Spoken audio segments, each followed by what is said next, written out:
Cuando las dos personas que creía más cercanas la traicionaron, ella hizo esto. La lluvia caía con furia sobre el asfalto, como si el cielo intentara borrar la suciedad del mundo, pero ni el diluvio más violento podría limpiar la sensación de vacío que llenaba el pecho de Lucía. Sus pasos eran pesados, su aliento corto, y su vista nublada por las lágrimas que ya no intentaba contener. Caminaba sin rumbo, ajena al frío que calaba hasta los huesos. Horas antes, todo parecía perfecto. Esa noche, había preparado su plato favorito, lasaña con extra de queso, y había comprado la botella de vino caro que él tanto adoraba. Lord esperaba con ilusión, vestida con el suéter gris que él decía que la hacía ver como un abrazo. La mesa estaba lista, las velas encendidas. Había incluso puesto la canción que sonaba la noche en que se besaron por primera vez, pero en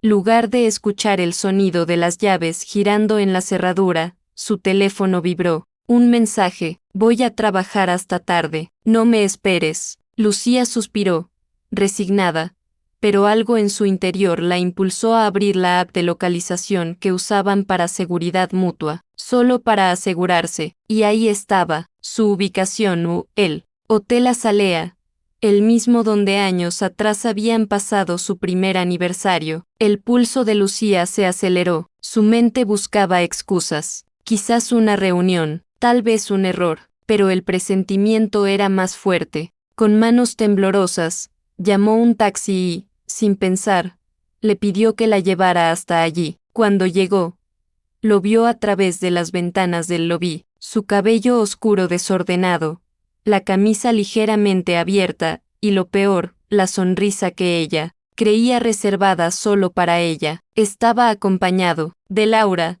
su mejor amiga. Se reían, cómplices, como si su traición fuera una broma privada. El estómago de Lucía se revolvió, se sintió mareada, como si el mundo entero la empujara al suelo, pero no lloró, ni gritó, ni corrió hacia ellos. En cambio, dio media vuelta, con las manos apretadas en puños, y caminó bajo la lluvia. Fue en ese momento, entre el agua fría y la traición ardiendo en su pecho, que tomó la decisión. No los perdonaría, nunca. Durante los días siguientes, Lucía desapareció del mapa, no respondió llamadas ni mensajes. Su teléfono permaneció apagado. Para el mundo exterior, parecía que simplemente necesitaba espacio, pero en realidad, estaba ocupada, muy ocupada. Había algo frío y preciso en su determinación. Su dolor se transformó en una especie de calma gélida, casi científica. No iba a actuar por impulso, no iba a arruinarlo con un arranque de furia. Su venganza debía ser meticulosa. Primero, comenzó con Laura. Sabía exactamente cómo lastimarla. Se dedicó a reunir información, abrió un perfil falso en redes sociales, usó fotos sacadas de bancos de imágenes y se hizo pasar por una influencer emergente del mundo de la moda. Laura, siempre ávida por aumentar sus seguidores, cayó fácilmente en la trampa. Lucía la sedujo con promesas de colaboraciones, sesiones de fotos exclusivas y contactos con marcas importantes. A través de su perfil falso, le pidió información personal para cerrar contratos. Laura, ingenua, envió copia de su documento de identidad, dirección y hasta datos bancarios. Con esos datos, Lucía orquestó el golpe, hizo compras masivas con la tarjeta de crédito de Laura, ordenó dispositivos electrónicos carísimos, joyas y hasta reservó vuelos internacionales. Para cuando Laura se dio cuenta, tenía una deuda descomunal y su cuenta congelada por fraude, pero Lucía no había terminado. Desde otro perfil falso, envió correos electrónicos anónimos a la empresa donde trabajaba Laura, insinuando que estaba involucrada en prácticas desleales y filtrando capturas de pantalla manipuladas que sugerían que vendía información confidencial. En cuestión de días, Laura perdió su empleo, su cuenta bancaria fue embargada temporalmente y su reputación online quedó destrozada por los rumores de fraude y corrupción. La primera pieza había caído. Lucía, sin embargo, no sintió ni un ápice de culpa, solo satisfacción, pero faltaba la parte más importante, él, y para él, Lucía había preparado algo mucho más cruel. Lucía sabía que para destruir a Marcos no bastaba con un golpe superficial. No, él debía sentir como su mundo entero se desmoronaba, lentamente, sin escapatoria, y para eso, necesitaba ser paciente. Comenzó con algo sutil, la duda. Creó un perfil falso de una mujer atractiva, con rasgos que sabía que a él le gustaban. Usó la misma táctica que con Laura, fotos robadas, una historia ficticia y un aura de misterio. Le envió un mensaje casual, algo simple, con la trampa ya tendida: creo que nos conocemos. Puede ser. Al principio, Marcos no mordió el anzuelo, lo ignoró, pero Lucía sabía que él no podía resistirse a la intriga. Con el tiempo, empezaron las respuestas tímidas, luego las conversaciones más largas. Poco a poco, él cayó. Mientras tanto, Lucía se encargó de infiltrarse en su vida real. Sabía que Marcos tenía un pendiente en la empresa, un puesto por el que había luchado durante años. Así que, cuidadosamente, falsificó un correo electrónico anónimo y lo envió a su jefe. En él, insinuaba que Marcos había manipulado contratos para beneficiar a un cliente amigo, incluyendo capturas de pantalla adulteradas como pruebas. El Departamento de Recursos Humanos inició una investigación interna. Aunque no pudieron probar nada concluyente, la sospecha fue suficiente para que su ascenso quedara en pausa indefinidamente. La primera grieta en su vida profesional estaba hecha, pero Lucía no se detuvo ahí. Sabía que su talón de Aquiles no era su trabajo, era su reputación social, así que fue tras su círculo más cercano. Desde otro perfil falso, contactó a los amigos de Marcos y les envió capturas de las conversaciones que él tenía con su amante virtual. Hizo montajes donde parecía que él hablaba de ellos con desprecio, revelando supuestos secretos que, aunque falsos, eran lo suficientemente creíbles para sembrar la desconfianza. En cuestión de semanas, la relación de Marcos con su grupo se enfrió. Las miradas sospechosas, las invitaciones que dejaron de llegar, los mensajes ignorados. Él no entendía qué estaba pasando, pero Lucía lo sabía. Todo iba según su plan. Lucía había sido paciente, quirúrgica, precisa, pero, ahora, llegaba el golpe final, el que no solo lo destruiría, sino que lo dejaría preguntándose cuando todo había comenzado a derrumbarse. Sabía que Marcos tenía un punto débil: su familia. Aunque distante con su padre, mantenía una relación estrecha con su madre, una mujer tradicional y devota, para quien la imagen y la moral lo eran todo. Si ella llegaba a dudar de su hijo, la herida sería mucho más profunda que cualquier traición de amigos o jefes. Lucía recopiló todo el material que había fabricado: las conversaciones falsas con la amante ficticia, los supuestos correos manipulados con prácticas desleales, los mensajes de burla hacia sus amigos. Pero le añadió algo más, algo personal. Creó un correo anónimo y lo envió directamente a la madre de Marcos. En él, con un tono frío y calculador, le escribió: siento que una madre merece saber la verdad sobre su hijo. Marcos no es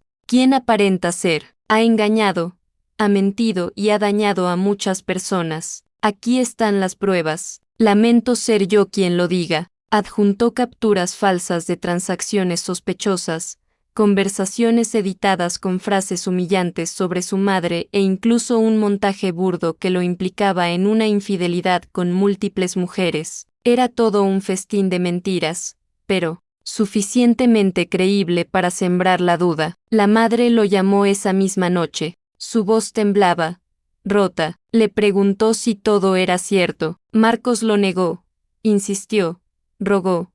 Pero la semilla ya estaba plantada. Ella ya no le creyó. El distanciamiento fue inmediato. Su madre, decepcionada, dejó de contestar sus llamadas. La relación más importante de su vida se fracturó de forma irremediable. Marcos no entendía cómo todo había colapsado tan rápido. Su ascenso cancelado, sus amigos distantes, su madre fría y decepcionada, y, sin saberlo, Lucía fue la única persona que permaneció cerca de él, la única que parecía no haberle dado la espalda. Con voz dulce, le ofreció su hombro, lo escuchó llorar, fingiendo compasión, mientras en su interior saboreaba el momento. Él se aferraba a ella, sin imaginar que había sido ella misma quien lo había destruido. Lucía sabía que había llegado el momento de la estocada final, la parte que lo haría caer por completo. Había esperado con paciencia,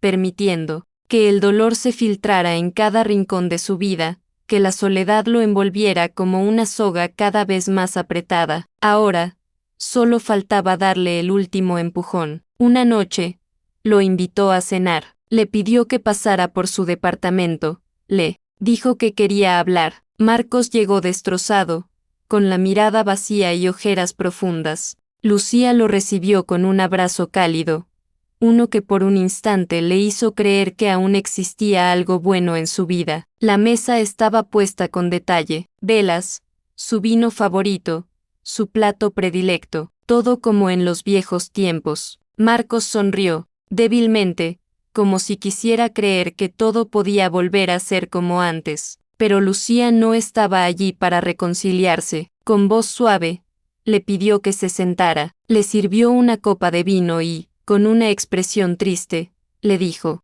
«Tengo que confesarte algo». Él la miró, asustado. Por un momento, pensó que lo había descubierto todo, que había hallado alguna prueba de su infidelidad, que lo iba a confrontar. Pero Lucía solo suspiró. «Quiero ser honesta contigo, porque te amo demasiado». Sacó su teléfono y, con un solo gesto, le mostró todo: los correos falsos, los perfiles falsos, las capturas manipuladas. Le reveló cómo había fabricado la amante inexistente, cómo había arruinado su ascenso, destruido su relación con su madre y destrozado sus amistades. Todo había sido ella, todo. Marcos palideció, su respiración se volvió errática, no podía hablar. ¿Por qué?, susurró, con la voz rota. No podía creer lo que estaba viendo. ¿Cómo pudo ella, la única persona que aun cuando todos le habían dado la espalda se había quedado junto a él todo este tiempo, la única que hasta hace unos minutos él todavía confiaba? Lucía se acercó a él, le acarició el rostro y, con una sonrisa cruel, le susurró al oído: «Por amor». Marcos se desplomó, no dijo nada más. Su mente simplemente se quebró. Cuando ella lo vio salir tambaleándose por la puerta, sin rumbo, con la mirada perdida, supo que había ganado. No necesitaría volver a levantar un dedo. Su venganza ya había sido ejecutada. Él mismo terminaría de destruirse. Cuando la puerta se cerró, Lucía se sirvió otra copa de vino. Bebió lentamente, con la tranquilidad de quien finalmente había encontrado paz. Sin embargo, el eco de la venganza no terminó allí. Los días pasaron y, como Lucía había previsto, Marcos se desmoronaba poco a poco. Dejó de ir al trabajo. Su jefe, cansado de sus ausencias, finalmente lo despidió. Sus amigos ya no le contestaban. Su madre bloqueó su número. Estaba solo, absolutamente solo. Lucía, sin mostrar ni un rastro de remordimiento, lo espiaba desde la distancia. Lo veía deambular por la ciudad, con la barba descuidada, el cabello sucio y la mirada vacía. A veces lo veía sentado en un parque, con la vista clavada en el suelo, sin moverse durante horas. Parecía un fantasma vagando en su propio infierno. Una tarde, cuando Lucía volvía a casa después del trabajo, lo vio. Estaba en la entrada de su edificio, con el rostro desencajado, empapado por la lluvia. Temblaba, no de frío, sino de desesperación. «Necesito hablar contigo», suplicó, con la voz quebrada. Lucía lo observó en silencio. Durante un segundo, casi sintió pena, pero luego, recordó la imagen de él riendo con Laura en el hotel, la misma sonrisa que un día le había jurado que era solo para ella. «No tenemos nada de qué hablar, Marcos». Su voz fue firme, sin un atisbo de compasión. Él rompió a llorar, Se arrodilló frente a ella, con las manos cubriéndose el rostro. La lluvia se mezclaba con sus lágrimas, pero Lucía no se conmovió. Se agachó lentamente y, con voz suave, le dijo al oído: «Ahora sabes lo que se siente perderlo». Todo, lo dejó allí, temblando bajo la lluvia, mientras ella subía a su departamento con paso firme. Cerró la puerta detrás de ella, dejando el pasado del otro lado. Esa noche, Lucía encendió la chimenea y, una por una, quemó todas las cartas que había guardado de Marcos, las fotos, las entradas de cine, las notas de amor. Observó las llamas consumir cada recuerdo, hasta que solo quedaron cenizas. Después, apagó la luz, se metió en la cama y cerró los ojos. Por primera vez en mucho tiempo, durmió profundamente. No olvides comentar: ¿qué te pareció esta historia? Así me ayudas a mejorar. Dale me gusta y suscríbete al canal. Nos vemos en la siguiente historia.